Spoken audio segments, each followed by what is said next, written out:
They will burn until there's no fuel left. Now at 6:30, a News 6 investigation into batteries that can catch fire or even explode got results and a new law passed. Now we're looking at the new rules being put in place to protect you and your family. Good evening. This is News 6 at 6:30 getting results. Thank you for joining us here live on News 6 Plus. I'm Ginger Gadsden. And I'm Justin Mormith. Weeks after the power was shut off for not paying the bill, Seminole Town Center has a new owner promising big changes. But how should malls evolve? Apartments, family fun? We want you to weigh in. Also, you've heard of tiny homes, right? But what about really skinny ones? Why this one was built just 10 feet from one wall to the other. And by the way, the price tag's not cheap. The Florida real estate oddity is one of our top trending stories tonight. But we start now at 6:30 tonight with a deputy in a courtroom and out of a job. A fired up Volusia Sheriff Mike Chitwood says Stephen Corbin disgraced himself, his badge, and their organization. Detectives say he held a woman against her will and demanded sex acts in his sheriff's office cruiser. News 6's Molly Reed was in court and learned there may be more victims. Stephen Corbin is now in the jail here in Volusia. He was held here overnight without bond, but the judge just reset it to $90,000. You're here on charges of bribery by a public servant. That is a felony. Bribery of a public servant, again, that's a felony. False imprisonment, that's a third-degree felony. Those charges, 2 counts of battery and 2 counts of soliciting a prostitute, are what just landed former Deputy Stephen Corbin on the other side of the law. Corbin visibly disappointed as the multiple bond amounts were read to him despite his lawyer's arguments. A photo lineup was done with the 2 alleged victims in this. Both alleged victims identified somebody who was not Mr. Corbin. And Corbin was arrested last night. Our team has been following this all day. My colleague Mark Lehman getting Sheriff Chitwood's reaction just before I went into his first court appearance here. And he opted to resign, and so we took his resignation, and obviously I can tell you that his badge will be destroyed. Investigators say on Monday night a woman called Daytona Beach police after Corbin approached her on South Bridgewood Avenue. She reported he was wearing plain clothes and driving a sheriff's office cruiser. I don't think a police car being in a certain area would raise suspicions where a personal vehicle cruising around in an area may raise suspicions. That's just my speculation on why. She told officers Corbin held her against her will, threatened to arrest her if she didn't engage in sexual acts, but she eventually negotiated her way out. I'm angry. I'm disgusted. This isn't how we behave. He not only disgraced himself, he disgraced our badge and our organization. Now, police report while interviewing that first woman, she told police about a potential second victim, and investigators found evidence that he had acted similarly with that second woman. That's why he's facing 2 counts for each charge. In Daytona Beach, Volusia County, I'm Molly Reed getting results, News 6. And tonight, a Volusia County corrections officer is in jail. Investigators say Lieutenant Jonathan Harding had sexual relations with an inmate while also smuggling contraband into a detention facility. Sheriff Chitwood tells us that officer is now on unpaid leave. A memorial is growing tonight at the site of a deadly bus crash where 8 farm workers were killed and dozens of others were hurt. The farm where those victims were headed to work Tuesday morning is now back open. Meanwhile, new body camera video from Marion County deputies shows the scene on State Road 40 west of Ocala. A pickup truck sideswiped the bus, causing it to go off the road and flip over. Deputies say there were about 50 farm workers inside the bus. The victims, all men from Mexico who were on their way to harvest watermelons at Cannon Farms. Neighbors have been helping the families. My mother's an immigrant from Cuba. She immigrated legally over here and she made herself into something, you know what I mean? And I feel like all the immigrants that come over here, they have a right to come over here and try to work hard and make something for their family. There are still 8 men in the hospital, 2 of whom are in critical condition. The driver, Brian Howard, is facing 8 counts of DUI manslaughter. An arrest report says he admitted to smoking marijuana oil and taking prescription pills the night before the crash. We have new evidence tonight in the murder of 13-year-old Madeline Soto. For the first time, we are hearing from the man accused of killing her. We've just obtained an audio recording of detectives questioning Stefan Stearns, who was dating Madeline's mother. As News 6 investigator Mike DeForest shows us, Stearns gave police a very detailed story, which was contradicted by other evidence just released. This girl knows nothing but love here in this house. She hardly ever hears the word no. double-edged sword that is. In this recorded interview, Stefan Stearns tells police about the morning he claims he drove 13-year-old Madeline Soto to school. She was asleep in the car most of the time, just snoozing until we got there. Stearns says he dropped the teen off about a block away from Hunters Creek Middle School. Told her to have a good day. I loved her. She told me she loved me too. I turned around to leave, and I was watching her in my rearview mirror, and she looked like she was walking in the right direction. Authorities now believe Stearns murdered Soto earlier that morning at the Kissimmee apartment she shared with her mother. According to this newly released report, security camera videos showed Stefan Stearns' vehicle exiting the complex with a female wearing a green sweater in the front passenger seat. The female was slumped over to her left, which is an abnormal way for a person to be seated in a vehicle. She brings a lot of joy. She's a very good girl. It definitely doesn't feel the same around here if she's not here.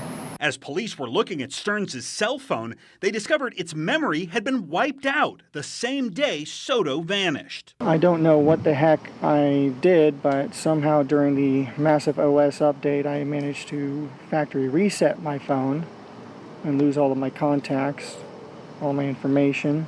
Several days after that interview, police found Soto's body in a wooded area near St. Cloud. By that point, according to this newly released report, detectives had also found photos and videos showing Stearns sexually molesting the girl starting when she was as young as 8 years old.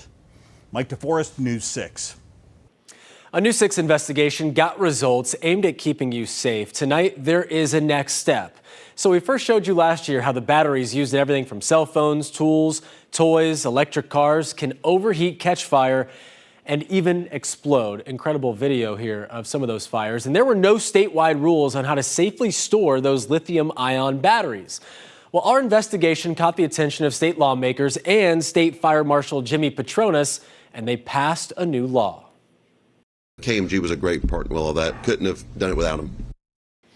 2 weeks ago, Governor Ron DeSantis signed the law allowing new statewide rules. Tonight, those rules are in the works. News 6 investigator Lewis Bolden says the need is urgent as lithium-ion battery fires are on the rise. The state fire marshal says as we head into storm season, the threat of the batteries in electric vehicles catching fire is greater. So there is a need to get these rules in place. From phones to scooters to electric vehicles, lithium-ion batteries are in everyday devices and can be dangerous. This is a controlled example, but state fire marshals say these fires are happening more and more. It's extremely difficult for our firefighters to put these out. Jimmy Petronas is Florida's chief financial officer and state fire marshal. At a press conference Thursday, he pulled together a host of firefighters and lawmakers to announce they will be coming up with rules to address necessary fire safety requirements for batteries and other energy storage systems. We learned from Hurricane Ian that lithium-ion batteries can be volatile. During Hurricane Ian, Petronas says more than 20 electric vehicles caught fire after the cars flooded with salt water. They short out, and when they short out, they create a cascade effect where the batteries, you can't put them out. They will burn until there's no fuel left. At the waste transfer station in Seminole County, a lithium-ion battery thrown in the trash last year did nearly $500,000 in damage. The Seminole Fire Department now has training and tools for battery fires, like these blankets that can cover an entire SUV. But Petronas says it's time to have a uniform set of protocols to keep firefighters and first responders across the state safe. We're going to bring all the stakeholders together, the manufacturers, our firefighters, and we're going to create policies here in Florida that will lead the nation. As Florida creates its rules, the U.S. House of Representatives passed the Setting Consumer Standards for Lithium-Ion Battery Act. So federal legislation could soon be on the way as well. Getting results, I'm Lewis Bolden, News 6.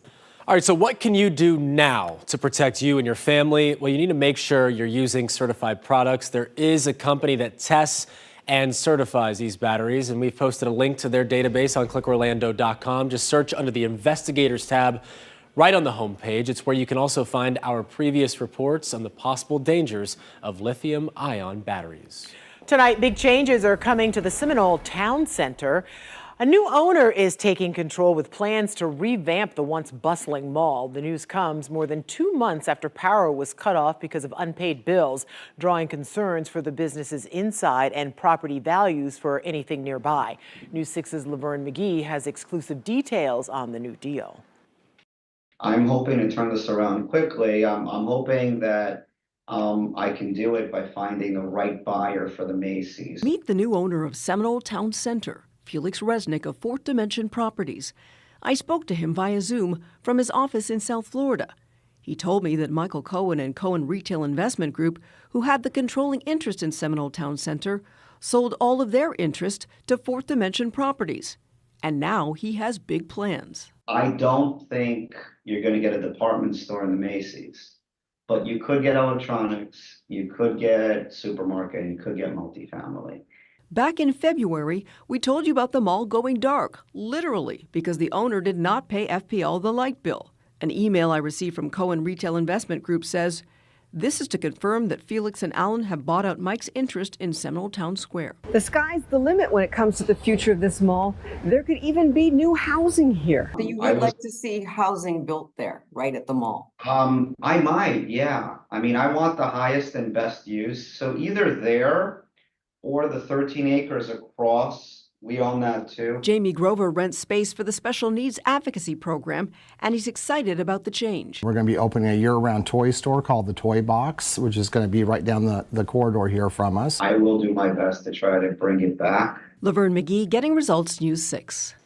The fate of Seminole Town Center is one of the top stories trending tonight on clickorlando.com. And of course, this isn't the first mall to make changes. And that Seminole Town Center is really at a great piece of property. I mean, it's a perfect location, isn't it? Right along I-4. Well, back in December, we told you when city leaders signed off on plans to bring a gated apartment complex to the Oviedo Mall. The 360 units, along with the pool, some other amenities, will be built at the site of the old Macy's, right in the parking lot there. And as always, we want to know what you think about all this. Yeah, so tonight's question of the day, how do you want to see malls evolve? Weigh in at clickorlando.com/react right now. You can choose between becoming family event centers, apartments, more stores, medical offices, or a few dozen have already voted so far. About 41% would like to see family event centers, especially here in Central Florida for the summertime and the rainy season. Indoor activities? Yeah, we do like that. And again, you can make your voice heard at clickorlando.com/react. If you have your phone handy, you can also open up the camera app, scan the QR code right there on your screen. That link will take you to the poll.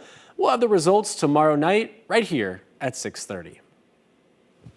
Again, I think that there are a lot of opportunities for a piece of property that is that large and in that location. That is a high dollar piece of property too. Yeah, it is. And you see all the development happening around there. I wouldn't be shocked if maybe, yes, they do have some apartments come on in as part of that property. Thing, yeah. Yeah, and a chance also to see some truly legendary rockers and that's going to be for free. That's one of our top trending stories tonight. So here's the headline for that one.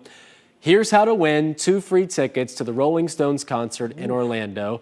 Mick and the gang taking the stage at Camping World Stadium June 3rd, and News 6 is holding a Watch to Win contest, but today only. Wow. Winning was a little bit easier. Okay. All right, so normally you'd have to tune in at 11 on News 6 to get the keyword of the day. Then head to clickorlando.com/Rolling Stones to enter. But we had a glitch last night at 11 that kept that keyword from making it on TV. So to be fair, we accepted any word people typed until 5 o'clock this evening. We promise that glitch has been fixed. So look for tonight's keyword that is happening on News 6 at 11. So the phrase I typed in was Justin has the moves like Jagger, and they accepted it. They accepted that, even though it couldn't be more false. I mean, well, it's, possible.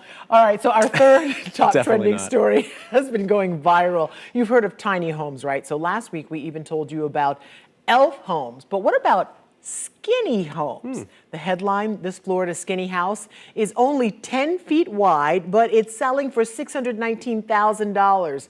This unique home is located in Jacksonville Beach. And the price tag, well, it's not cheap. It's an unusual place to live as well. Jacksonville Beach, it sounds good to me. So for all things unusual, we do want to turn to clickorlando.com and News 6 digital producer Anthony Talcott for the skinny on this skinny house. See what you did there. Rather expensive as well, and it has a buyer, Tony? Oh, that's right. And we know housing markets can be tight. But in this house, so is the space. So don't buy that extra wide sofa. This thing is only 10 feet wide. Now, it's a listing that made Zillow gone wild and has gone viral worldwide. The broker, Ryan Weatherhold of Oceanside Real Estate, told me that just building it was an uphill battle. Now, the home in Jacksonville Beach was recently built on a leftover 25-foot wide lot. Look at that. The builder wanted to make the home a standard 15 feet. That's normal. But building codes required at least 7.5 feet of space on either side of the home. So they were forced to go with 10 feet instead. But that builder got creative, incorporating features like bay windows, bump-out seating, and high ceilings to make the most of what space he had. And it's attracted a ton of attention. Now, Weatherhold told me, normally a listing gets around 50 views in its first few days. This one got about 2,000. Now, that ain't a number for the record books. Now, again, there is a contract in place, and Weatherhold told me that he is optimistic it is going to sell. But they're still accepting backup offers, so if you want to put in your bid, now's the time. No. Now, you can always find all of our top stories on the homepage of clickorlando.com. Ginger, Justin? I think that's a beautiful house, though. The inside is absolutely, and I can't think of a better place for a Murphy bed, right? I mean, it's going to have to be. Yeah. For maybe 5 spaces cheaper, I might think about That's it. true. I think when we look at the price tag there, maybe not. But it is a little outside my bracket. Really nice looking, though. Listen, okay, so, if I spread my arms from wall to wall, it's like a 6-foot wingspan. A little claustrophobic. Yeah, I mean, what are we supposed to do in that house? I don't know. There's not a ton of room for activities, right? No. And if you guys want to hear this, broker told me that if you want to use the garage, you might not even be able to fit a very large vehicle in it. It's only for super small stuff, but that's okay. Most of the neighbors are so smart car for the skinny house. Yeah. Okay. So checks out. Can't do too much. Oh, I was in until the garage thing. Never mind. Thanks, Tony. Thanks, Tony. Well, when you think of 4th graders, you probably think these kids have it easy. Oh, I don't. But some of them were under some real pressure today, and I was there for today's math bee. Don't focus on the time. Just work out your problems and write it on the paper. That's a life lesson. I was just taking the words out of my mouth. Okay, so those are words of wisdom from this year's winner. Later, see if you can answer some of the questions that put them to the test and hear what she won. Yeah, math not my strong suit. I will not be competing in that. Another local story went viral weeks ago. Someone is selling cabins from Disney's Fort Wilderness, and they are fully furnished. Up next, we're going to introduce you to one of the buyers, Julie. I've still been writing out my problems back in the weather office, but not math problems. Right now, we are sitting at 92 degrees. We fall into the low 80s by 9 o'clock, and at midnight, we'll be at 75 degrees. We have more heat on the way. We will talk about just how hot it will get this weekend coming up. And usually crossing guards are there to help your kids cross the road. Well, this enormous gator did not get that message. What happened when he or she showed up on the way to a Florida school? Well, you are watching News 6 at 6:30 live on News 6 Plus. We're getting results in Ocoee, Paisley, and all of Central Florida. We'll be right back. Brought to you by your local Toyota dealers. Toyota, let's go places.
Welcome back to News 6 at 6:30. An update on your chance to not just own a piece of a Disney resort, you can even live there. Disney is replacing the cabins at Fort Wilderness, and a local company is selling the old ones still fully furnished. To say this News 6 insider story went viral, that would be an understatement. It is still getting attention a month later, so we had to follow up. Insider guide and morning anchor Crystal Moyer went out to meet one of the proud new owners.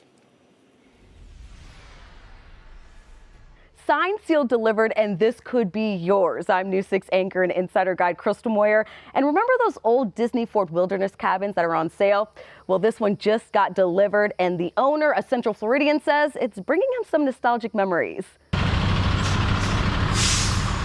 Rolling into this Central Florida neighborhood, my new Disney cabin. Bob Forster is a retired Disney cast member. Worked out there for 20 years with a little bit of nostalgia. And says this 500 square foot cabin from Disney's Fort Wilderness Resort is quite the souvenir. Wouldn't fit in my pocket, but.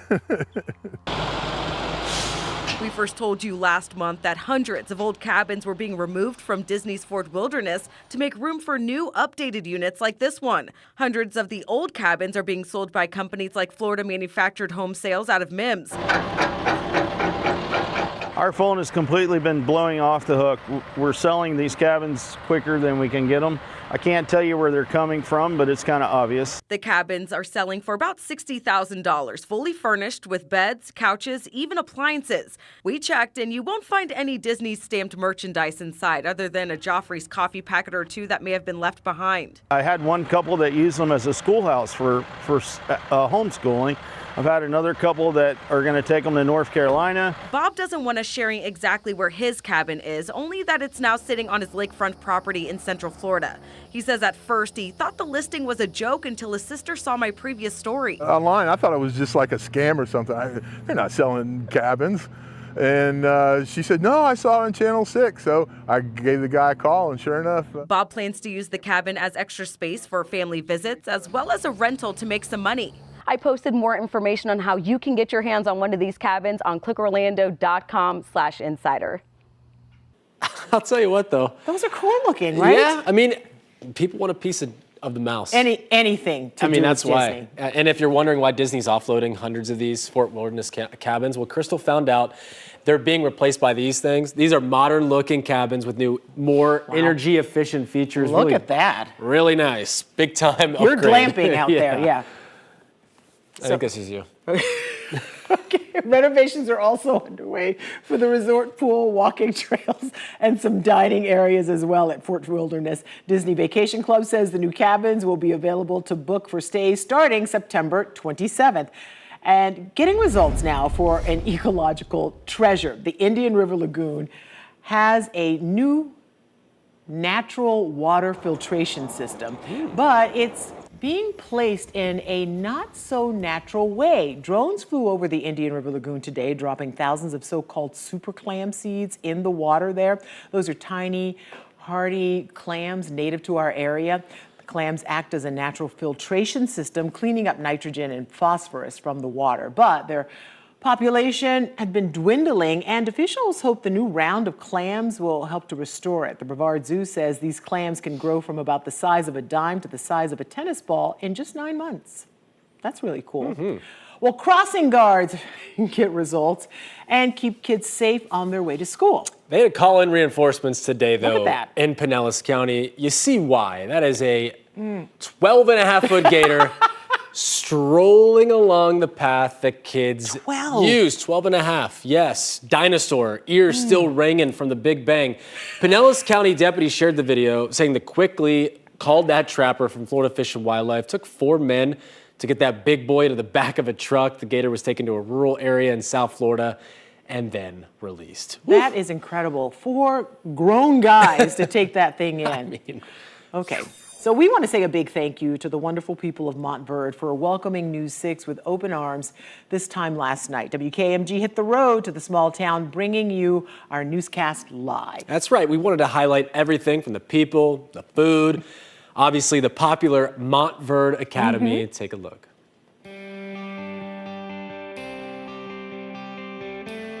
We used to be a well-kept secret, and perhaps that's not the case anymore. I travel around the world And when I'm in an airport, typically I'll have a Montverde Academy shirt on, and people recognize it. They recognize our brand. Really? And they'll want to talk about, hey, do you know Ben Simmons? Do you know R.J. Barrett? Joel Embiid. Right. And I say, well, let me tell you about our robotics. Yeah. And they look at me with this strange look, like, oh, well, no, but let's talk about basketball. So it is tough to overcome that a little bit, but we have such a great story to tell, and it's not simply athletics. I have to tell you, I've got to be a little bit of a myth buster right now, because I've been up here several times now, and I've been mentioning to people that, you know, I had the opportunity to meet you and try this amazing food. Right. Someone told me that they heard a rumor that you were going to close. No, I'm not going anywhere. You're not going anywhere. No, You heard it right from Mr. Ray. I said, really? They didn't say anything to me about that. So, yes. What do you think about us coming here, Mr. Davison, and focusing a lot of our coverage and telling the stories of the folks who have lived in Montverde for a long time? I think it's probably good for Montverde, and I think it's a good thing for all the small towns you're going to. I mean, it was a great night. It was. And Julie, we missed I'm sorry you. you missed it. We missed you. You know, I was in touch. I was texting you. Yeah. Are you having fun? What's it like? We were. Yes. You were busy though. All right. So, but it doesn't stop there. No. Our next stop is Osceola County and the 34744 neighborhood. I would not say this one would be considered small town. No. Nestled along Lake Toho, home of the Silver Look at the Spurs size of Arena that area. as well. They got a little bit of everything in this area. We want to hear from you if you live there. So give us the shout outs, some concerns, comments, all of that. You can head to clickorlando.com/hitstheroad. You'll be hearing more about our plans in the coming days, and we hope to hear from you to help us guide the way we hit the road and tell us what we need to do. Do you have a neighbor who's doing something you don't like? Yeah, Let us know please. about it. You think it might be small. I promise you it's not. We're going to cover it. We will cover it. We Or will. if you like your neighbor, maybe I'll give them a Getting Results Award. Oh, There you look go. at that. See? See? Everything. We got you covered. We got you covered. All right. Chief Meteorologist Tom Sorrells is off tonight, but meteorologist Julie Broughton is in. So happy to see you. Happy to see you. It was nice today, but I had to take some things out of my car. I went to the math bee. It was cooking. Oh, yeah, yeah. And it's going to be even hotter tomorrow and even hotter on Saturday. What? So I know we're all dog parents up here, but Yeah. we're talking about really check the pavement. You know, Oh, that's I know good. one of your dogs wears shoes, but not all dogs wear shoes.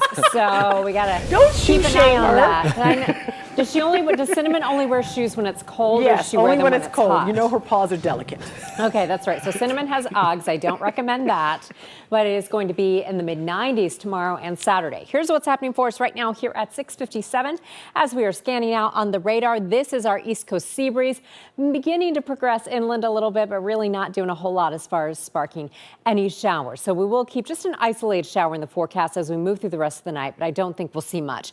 This is our light Orlando delivering Hope cameras. Still plenty of sunshine in place. 91 degrees right now in downtown Orlando. Winds are coming in out of the west at 11 miles per hour. Elsewhere, we're at 90 in Sanford, 91 in DeLand, 82 in Cocoa Beach. It is 88 in Leesburg and 88 degrees in Claremont. Now today we made it up to a high in Orlando of 93 degrees.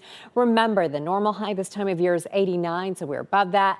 That will be the trend as we head through the weekend. Satellite and radar imagery showing a little front beginning to kind of die out to our north. This is the same system that brought us the rough weather yesterday. It's lost a lot of its energy as the area of low pressure rides well off to the north. This is what we're watching next as we head into Sunday. That will bring us a 60% chance of showers and some thunderstorms on Sunday. Here's how it looks as we start the model data for you at 4 o'clock Saturday afternoon. Notice that is the front I was just showing you. It will begin moving into the panhandle of Florida, increasing our chance of rain, especially for the first half of the day on Sunday. So we'll, of course, keep an eye on that and let you know what you need to be concerned about if you need to be concerned.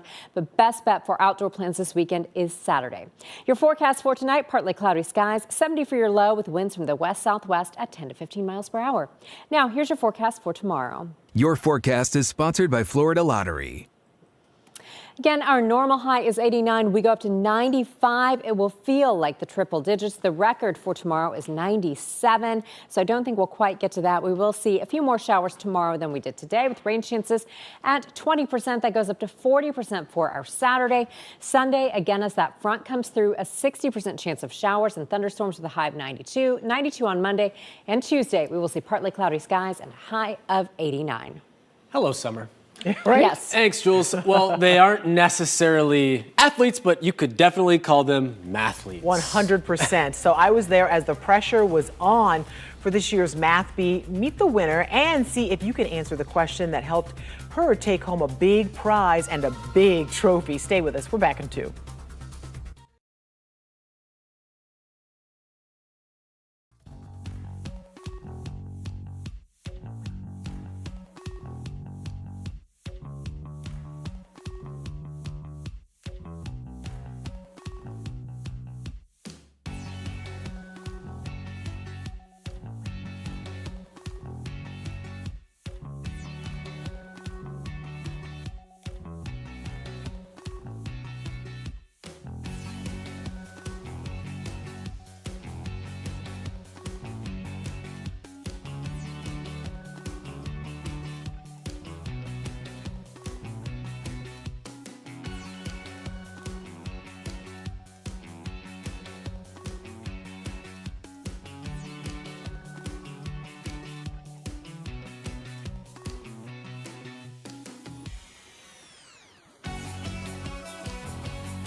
What is the measure in degrees of the missing angle?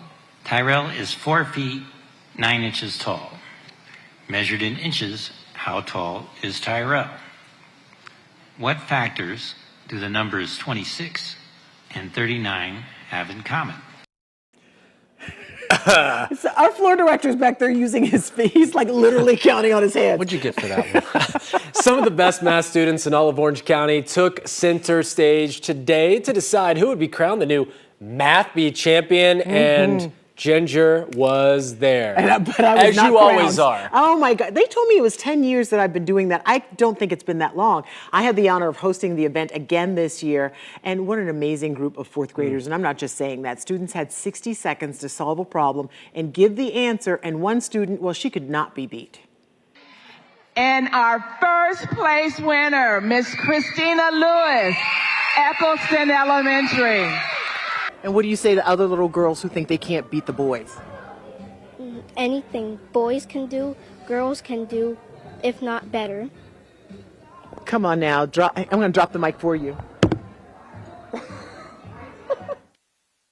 Yeah, well, she's right. Yes, I dropped the mic for Christina, and then she picked up $1,000 and a 1-month scholarship to Mathnasium. Wow. Just incredible. Love their spirit, and they had so much pride in their work.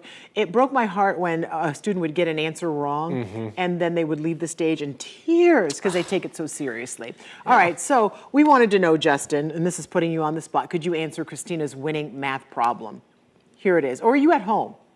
Okay. So what is 7 plus 19 minus 31? And is the answer a prime or a composite number? Remember, a prime number, Justin, only can be divided by 1 or itself. All right, Go. so that is, I Okay, live TV math. I think Julie's I'm going to go with whispering an answer. -5. Yes. No, you did. And it's not a prime number. Right? It is prime. It is a prime number. But you got the. No, but I wouldn't have been right. No, but yeah, you were half right. But and they you don't did give that in credit your for head. Lisa used paper. Yeah, but I didn't know Look what a at us prime pitting number them was. against each other. That's more embarrassing. That's impressive. Well, I mean that. That's good. I didn't know the answer. Sorry. Well, I didn't know what a both prime parts. number is. Well, I didn't know that. I didn't either. participate either time, so we did live math. So. I mean, that's like a #1 rule. Yeah. Anyway. Let's marinate on that. So thanks for watching News 6 at 6:30. Stream News 6 anytime online or News 6 Plus Smart TV app. We break news on clickorlando.com. See you back here tonight at 11. Take care. I did that with no I paper. didn't know. That's not.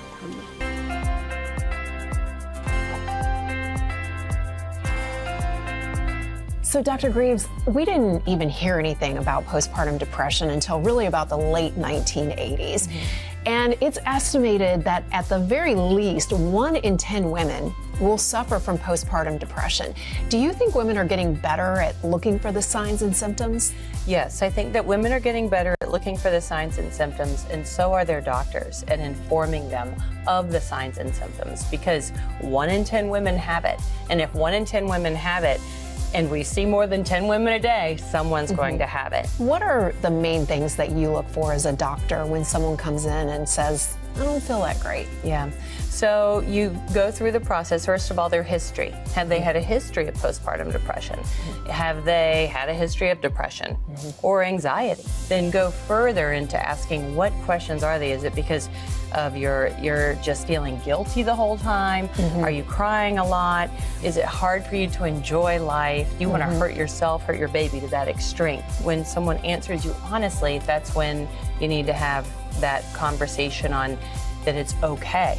This happens. Right. And let's figure out a plan of making things better. Why do you think there has been this stigma and people don't want to talk about it? Right, that's a great question. There's most likely been a stigma because of what we were all raised to do, right? You're raised to have a baby, enjoy your baby, hold your baby, and everything's just picture perfect. Right. Life is not picture perfect, okay? And so it's hard when you realize that, oh my goodness, I'm exhausted. 3 loads of laundry in the middle of the night. Do you have support? Are you exhausted? The hormones going up and down, up and down. This is a very hard process. It takes a village. You know that cliche, it takes a village. That's true. And sometimes that village that it takes is talking to your OBGYN provider and recognizing that, hey, there's something about the way that I'm feeling that is not right. I need help. But about 80% of women who experience postpartum actually go on to have a full recovery. Yes, thankfully. Yes. Yes, and that's a blessing. And the way that that happens depends on, the plan that they all figure out. With the recovery, really so optimistic, like if you are able to talk to someone about it, if you're able to get the right treatment, chances are you're going to be just fine. But how long does that take usually? Typically within 6 to 12 months, you'll start to feel like, you'll feel like yourself before, but that's when at the 6 to 12 month mark, you can start to entertain the thought of going off the medication or whatever you need to do in order to just get right back to your regular life. It's another reason to choose well with Orlando Health. Visit orlandohealth.com/women.